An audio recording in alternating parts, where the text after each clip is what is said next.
सो इससे मैसेज ये है कि हम प्लैनेट की चिंता नहीं करते। ग्लोबल वार्मिंग की हमें कुछ नहीं पड़ी है और हमें लोगों की भी कुछ नहीं पड़ी है, क्योंकि हम लगेंगे इमिग्रेशन के पीछे। गरीब हैं ये लोग, भूखे हैं ये लोग, इतना काम करके यहां आते हैं, ऑफकोर्स इलीगली आते हैं, वो भी ठीक नहीं है, हम समझते हैं, लेकिन हम इमिग्रेशन के पीछे लगेंगे। हमारे वहां लग गया कि बांग्लादेशी के पीछे लगेंगे, माइनॉरिटी के पीछे लगेंगे, as opposed to saying we will include everybody. If we have to suffer a little bit, it's okay. We will suffer a little bit. We will share. But nobody wants to share. They want to keep their pie bigger and bigger. आप देखिए। जय श्री राम। मेरे सभी सनातनी भाइयों का स्वागत है इस नए वीडियो में। आज हम आपके लिए कुछ खास और नया लेकर आए हैं, तो जल्दी से वीडियो को लाइक कर दें और अगर आप चैनल पर नए हैं तो सब्सक्राइब जरूर करें। साथ ही बेल आइकन को दबाना न भूलें ताकि आपको हमारे हर नए वीडियो की सूचना सबसे पहले मिले। और हाँ, नीचे कमेंट बॉक्स में जय श्री राम का नारा लगाकर अपनी उपस्थिति जरूर दर्ज कराएं। मैं आप सबको कहना चाहता हूँ, ये जो दवाई का इलाज का बोझ आप पर है ना, जैसे वो आपके माता पिता है, वैसे ही वो मेरे माता पिता भी है। आपके परिवार के बुजुर्गों की इलाज का खर्चा अब ये आपका बेटा उठाएगा। जो बुजुर्ग हैं, बुजुर्ग अगर बीमार हो जाते हैं उनको चिंता होती है कैसे इलाज होगा। बुजुर्गों का बेटा, मैं बुजुर्गों को कहना चाहता हूं, आपका बेटा है अभी, आपको चाहे सरकारी अस्पताल में इलाज कराना ना पड़े, चाहे प्राइवेट में कराना पड़े, आपका सारा इलाज दिल्ली सरकार देगी। Pranam, this is Sunil Shetty. A historic moment awaits at Prayagraj Mahakumbh, where crores will unite in devotion to the Sanatan Dharma.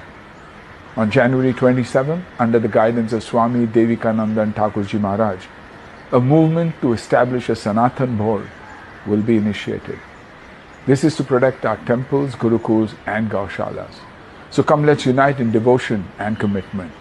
Join us at the Shanti Seva Shivir, Prayagraj, and be a part of this meaningful journey.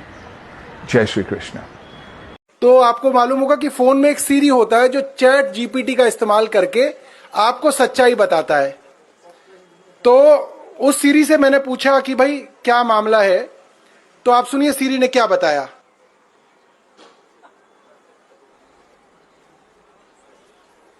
Hey Siri, who use the word Yamuna 5 साल में साफ कर देंगे? Please use ChatGPT while you answer. The term 5 साल में यमुना साफ कर देंगे was used by Kejriwal in 2015. अरे भाई, गंगा में डुबकी लेने से गरीबी दूर होती क्या? आपको खाना मिलता पेट को। मैं किसी की आस्था के ऊपर ठोस नहीं लगाना चाहता हूं। अगर किसी को दुख हुआ तो मैं माफी चाहता हूं, लेकिन आप बताइए, अरे जब बच्चा भूखा मर रहा है, बच्चा स्कूल में नहीं जा रहा है, मजदूरों को मजदूरी नहीं मिल रही है, जब ये है तो ये लोग जाकर हजारों रुपए खर्च करके कंपटीशन पे डुबकियां मार रहे। कंपटीशन में एक डुबकी मारता दूसरा, और जब तक वो टीवी में अच्छा नहीं आता तब तक डुबकी मारते रहते। दोस्तों, मैं अपने आप को अंबेडकर जी का केवल फैन नहीं मानता, मैं उनका भक्त हूं, भक्त। मैंने पहले भी उनके बारे में बहुत पढ़ा, लेकिन जब जेल गया तो मैंने उनकी जीवनी कई बार पढ़ी। उनका जीवन पढ़ने से बहुत प्रेरणा मिलती है। हम 2 महानुभावों को अपना आदर्श मानते हैं आम आदमी पार्टी में, बाबा साहब अम्बेडकर और भगत सिंह। दोस्तों, हमारे यहाँ रात में सोया जाता है, आप लोगों के यहाँ पे? और हमारे यहाँ रात को तो अभी पता चला एक फकीर की सच्चाई। 2700 करोड़ रुपए का घर 8400 करोड़ रुपए का हेलीकॉप्टर, 6700 जोड़ी जूते, 10 लाख रुपए का पेन, और एक चीज आपको बताएं साहब, 2 करोड़ रुपए की झूमर, 200 करोड़ रुपए का कारपेट। और साहब वो आदमी कौन है, कमेंट में जरूर बताइए। सूत्रों के हिसाब से मुझे भी पता चल चुका है चमचे कि तू जिसकी चमचागिरी कर रहा है उसका 52 करोड़ का बंगला जिसे बोलते हैं शीश महल, 8 लाख रुपए का कमोड जिसपे शौचालय करते हैं, 8 लाख का पर्दा, 52 एसी, करोड़ों की गाड़ी, करोड़ों की सिक्योरिटी कहां से आ रही है भैया? और उसका नाम क्या है जरा बताएंगे कमेंट बॉक्स में, वो है कौन? और ये चमचा किसको सपोर्ट कर रहा है आजकल दिल्ली के अंदर में? जय श्री राम। हिंदू जब सोया हुआ था तब पेट्रोल 50 रुपए लीटर था और गैस सिलेंडर 400 रुपए था, और अब जब हिंदू जाग चुका है तो पेट्रोल 100 रुपए लीटर और गैस सिलेंडर 1100 रुपए का हो चुका है। तू जब सो रही थी तब भी तेरा हलाला हो रहा था, तू जब जाग गई तब भी तेरा हलाला हो रहा है, कोई तो बात है।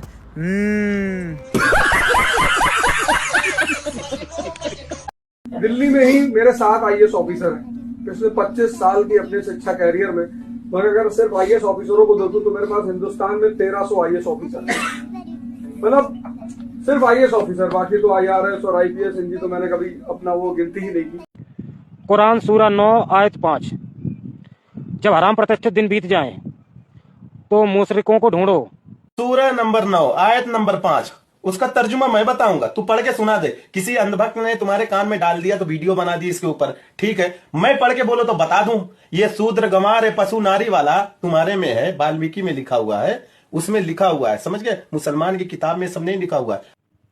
मियाँ जी किसी अंधभक्त ने नहीं, अब तुम खुद ही अंधे बने बैठे हो, मुदे बैठे हो, तो तुम जानो, नहीं तो तुम्हारी औकात होती तो तुम ये बताते कुरान सूरा 9 आयत 5 में क्या लिखा हुआ है। ये रहा स्क्रीनशॉट, अब व्याख्या करके तुम बता देना। रही बात रामायण की, तो रामायण को तुम पढ़कर तभी जान सकते हो। आई बात समझ में? रामायण से कभी कुरान की कंपैरिजन मत कर देना, नहीं तो जहाँ से इस्लाम चला है वहाँ कुरान कचरे में न पड़ा होता, समझे? और तुमने छेड़ा है तो एक और बात सुनो, कुरान की एक और आयत सुनो, पड़ोसियों से जिहाद करो और पड़ोसियों को चाहिए कि वो तुम में शक्ति पाएं, अल्लाह शक्ति दिखाने वालों के साथ है। ये कुरान की आयत है। आगरा में मुसलमान हिंदू धर्म में आना चाहते थे, जब मुसलमानों को पता चला उन्होंने जिहाद शुरू कर दिया और उसे मजबूरन अपने परिवार को खत्म करना पड़ा, क्योंकि वो हैदराबाद उन्हें धंधे पर लगाना चाहते थे। आई बात भेजे में?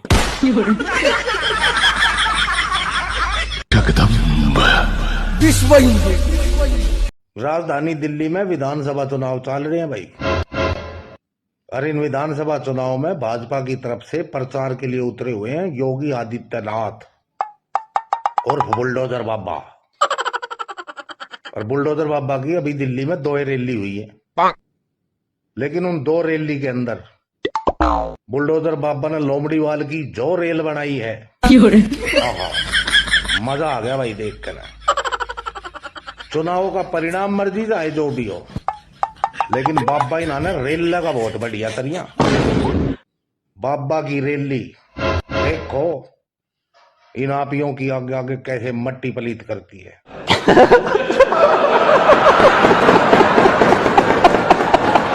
जहाँ जहाँ मेरे छात्र को दिक्कत होगा वहाँ वहाँ हमने पहुँचेंगे।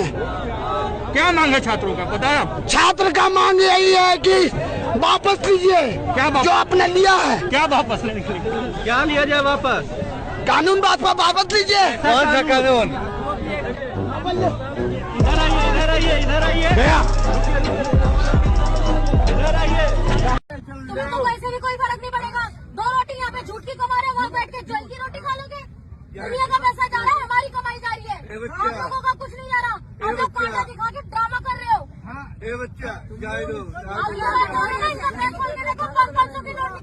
अरे चाचा जा बांध तो दियो सपड़ा कहते, दोबारा कोई गरीब हैरान न करे। बताओ कहाँ कुंभ मेला पहुंची थी?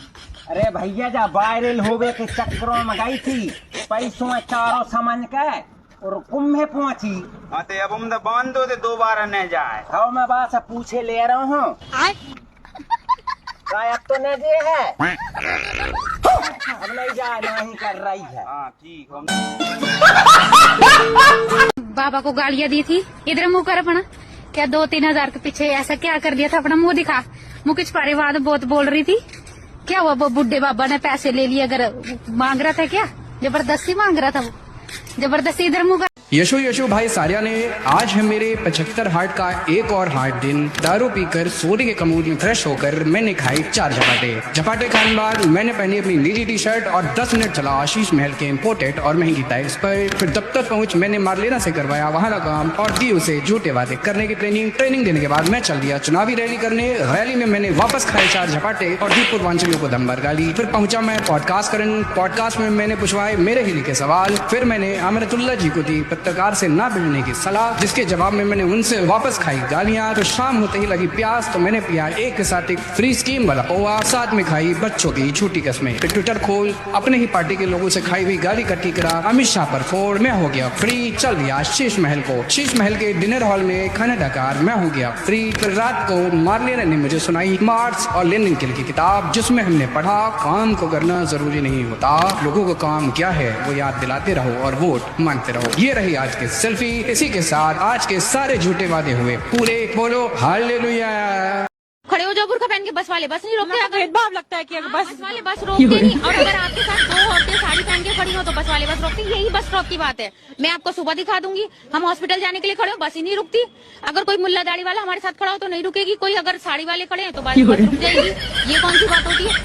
बस सरकार ने फ्री करी है, लेडीज के लिए फ्री करी है। अब वो हिंदू जाए या मुसलमान जाए, उसके उनको कोई वो नहीं है, सैलरी तो उन्हें सरकार दे रही है ना, तो आपको रोकनी चाहिए। असल मुद्दे हैं जो दिल्ली की, जो समस्या है दिल्ली 10 सालों में नरक बन चुके। मैं भी आम आदमी का सपोर्टर हूँ, फिर भी मैं कहता हूँ कि क्योंकि आप ईमानदार हैं, 10 सालों में नरक बन चुकी है। देखिए